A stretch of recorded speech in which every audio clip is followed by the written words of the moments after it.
Yes. लिखो। Ready, start. कहा जाता है कि किसी हादसे का सबक यह होना चाहिए कि उससे बचने के रास्ते निकाले जाएं। स्टॉप। लेकिन कई बार कुछ लोग अपनी फितरत की वजह से ठोकर खाए बिना सुधरते नहीं।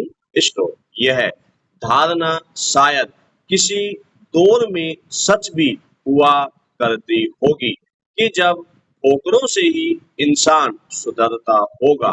स्टॉप। हालांकि इंसान होने के नाते यह उम्मीद की जाती है कि वह अपनी समझ से गलतियों की पहचान करके उससे बचने की कोशिश करे।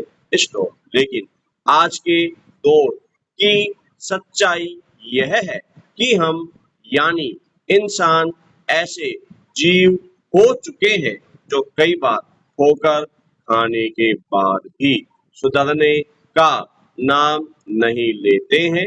स्टॉप। ठोकर हमें थोड़ी देरी के लिए बाधित करती है, लेकिन उसका जख्म बढ़ते ही हमारी चाल फिर बदल जाती है। स्टॉप। इसका उदाहरण देखने के लिए ज्यादा पीछे जाने की जरूरत नहीं है।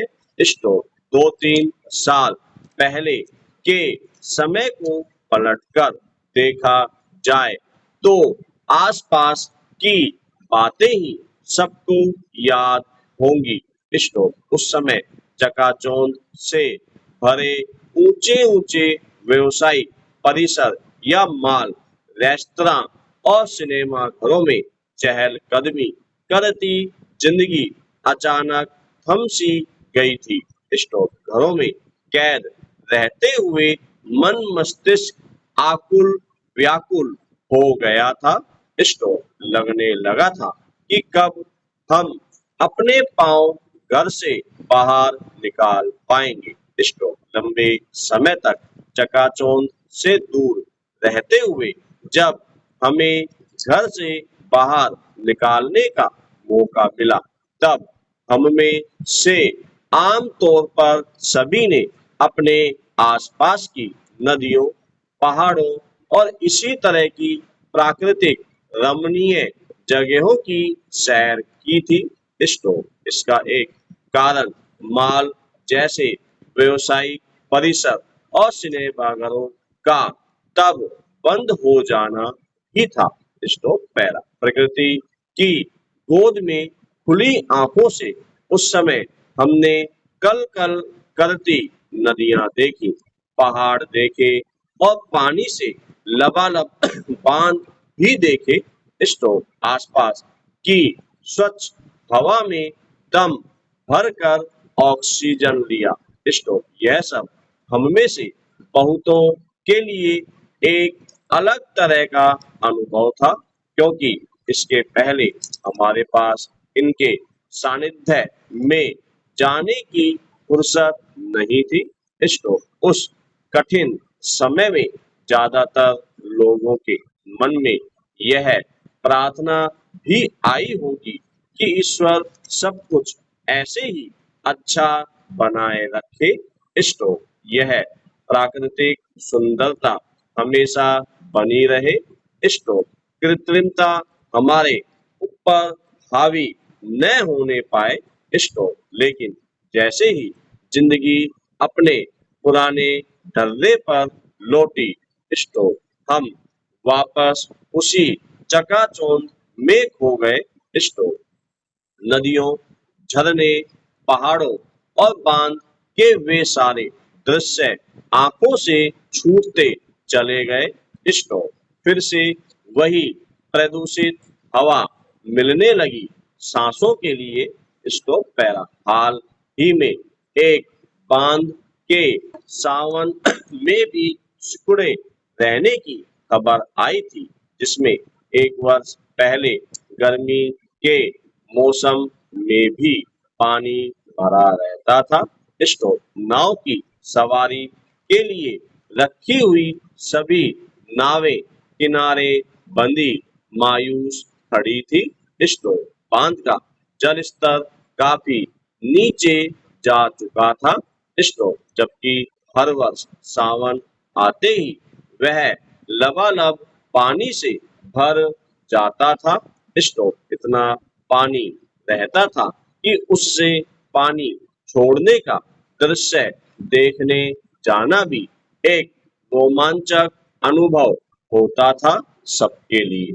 स्टॉप। लेकिन आज हालात बदल गए हैं। स्टॉप। न बांध में उस स्तर का पानी रहा और न उसे छोड़े जाने के उस रोमांचकारी अनुभव की उम्मीद दिख रही है।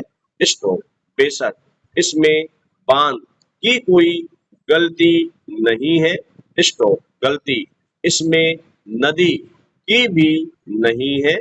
स्टॉप। फिर सवाल है कि किसकी गलती है कि नदियां सूख रही है? क्यों बांध सिकुड़ते जा रहे हैं? क्या यह इंसानों की गलती है? ऐसा लगता है कि इंसानों की प्रकृति ही ऐसी है कि वह ठोकर खाकर भी शायद नहीं सुधर सकता। स्टॉप। रात के अंधेरे में जब नदी की रेत से लदे ट्रकों के सड़क से गुजरने की आवाज सुनी जाए तब मन दहल जा सकता है कि जाने किस दिन यह सुनने को मिल जाए कि अब हमारे लिए पानी की आपूर्ति बंद होने जा रही है। स्टॉप। सामान्य दिनों में अब नदी पलती हो चुकी है और बांध भी बीत गए दिखते हैं। स्टॉप। ये वही नदी और बांध है जो बरसात के दिनों में अब तबाही का जरिया बनने लगे हैं। स्टॉप। पैरा। ऐसा ही हाल पेड़ों का भी है।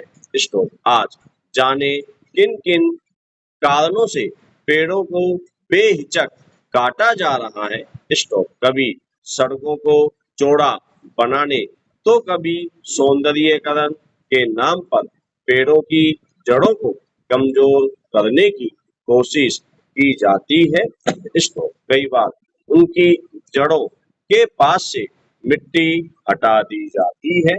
स्टॉप। नतीजा यह है कि आज पेड़ इतने कमजोर हो चुके हैं कि तेज हवा का हल्का सा थपेड़ा बड़े बड़े वृक्षों को धराशायी कर देता है। स्टॉप। वृक्षारोपण के नाम पर क्या हो रहा है यह पता भी नहीं चल पाता। स्टॉप। लेकिन आंधी तूफान या बाढ़ के तेज बहाव के बाद हरे भरे पेड़ों की कतारें जरूर गिरी हुई दिख जाती है। स्टॉप। कुदरत हमें बार बार मौका देती है संभलने का, सब कुछ ठीक करने का। स्टॉप। लेकिन हम कई बार ठोकर खाने के बाद चैन से सो जाते हैं अगली ठोकर की पुनरावृत्ति होने तक। स्टॉप।